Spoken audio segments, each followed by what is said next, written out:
Praise the lord. నేటి వాగ్దానము: సాత్వికులు ధన్యులు, వారు భూలోకమును స్వతంత్రించుకొందురు.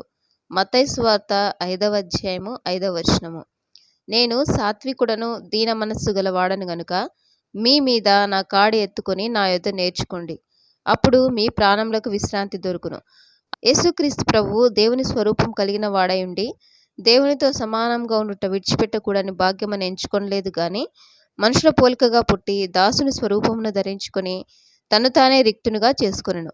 మరియు ఆయన ఆకారమందు మనుషుడిగా కనబడి మరణం పొందినంతగా, శిలువ మరణం పొందినంతగా విధేయత చూపిన వాడై తన్ను తాను తగ్గించుకొనెను. బ్రాను మీద వ్రేలాడిన ప్రతివాడును శాపగ్రస్తుడని రాయబడింది. మానవులందరి పాపముల నుండి విమోచించడానికి క్రీస్తు మన కోసము శాపమై మనలను ధర్మశాస్త్రం యొక్క శాపం నుండి విమోచించెను. సిలువను గూర్చిన వార్త నశించుచున్న వారికి వెరితనము గాని, రక్షింపబడుచున్న మనకు దేవుని శక్తి. ఆమేన్.